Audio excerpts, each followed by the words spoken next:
सज्जनों, शिव महापुराण की कथा कहती है, आज मेरे भगवान शंकर और विष्णु, आज मेरे शिव ने कथा को आगे बढ़ाया। आज मेरे शिव ने अर्धनारीश्वर का रूप धारण किया। अर्धनारीश्वर, ध्यान देकर के सुनना। अर्धनारीश्वर कहते हैं, बोले अंबे के सहित शिव और शिव के सहित अंबे, माता पार्वती, अर्धनारीश्वर। और आज शिव ने कहा, बोले ब्रह्मा, सृष्टि की रचना को आगे बढ़ाओ, आगे। सज्जनों, मेरे शिव और भगवान विष्णु वहां से चले गए, लेकिन यहां ब्रह्मा ने सृष्टि को आगे बढ़ाया। और लेकिन सृष्टि को कैसे आगे बढ़ाया? महाराज, सभी किन्नर बना दिए। किन्नर, किन्नर ही किन्नर दिखाई देने लगे पृथ्वी पर। किन्नर ही किन्नर।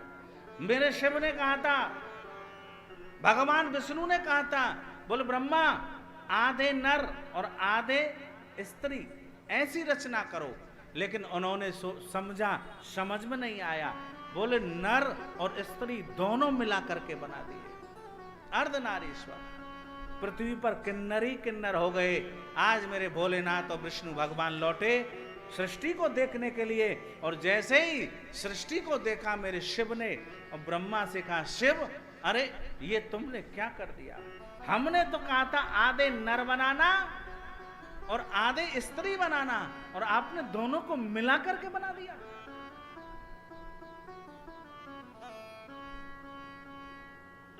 बना करके। सज्जनों, आज किन्नरों की सृष्टि को देख करके विष्णु भगवान हंस पड़े। और जैसे ही विष्णु भगवान हंसे, मेरे शिव कहते हैं, हे विष्णु, देखो, कोई लंगड़ा हो, अंधा हो, बहरा हो, लूला हो, गूंगा हो, और सुंदरता बान ना हो, ऐसे किसी व्यक्ति को या स्त्री को देख करके कभी हंसना नहीं चाहिए। आज मेरे विष्णु भगवान किन्नरों की सृष्टि को देख करके हंस पड़े। आज मेरे भोलेनाथ कहते हैं, हे विष्णु, तुमने किन्नरों को देख करके हंसा है, जाओ तुम किन्नर बन जाओ। किन्नर। मेरे भगवान विष्णु को किन्नर बनना पड़ा था। आगे की कथा अभी आ रही है, मैं आपको सुनाऊंगा। भगवान विष्णु किन्नर बने। जब कौरव और पांडवों में युद्ध हुआ, तो सज्जनों, 100 कौरव है, 5 पांडव हैं। लेकिन वहां युद्ध होने से पहले एक प्रश्न उठा। बोले युद्ध जब प्रारंभ होगा, पहले देवी की बलि दी जाएगी, और देवी की बलि के लिए एक व्यक्ति चाहिए। एक व्यक्ति। कौरवों ने सोचा, बोले हम तो 100 हैं, यदि एक व्यक्ति की बलि चढ़ भी जाएगी तो 99 फिर भी बचेंगे। लेकिन पांडव तो 5 हैं। पांडव 5 हैं। एक आदमी की बलि चढ़ जाएगी तो 4 बचेंगे।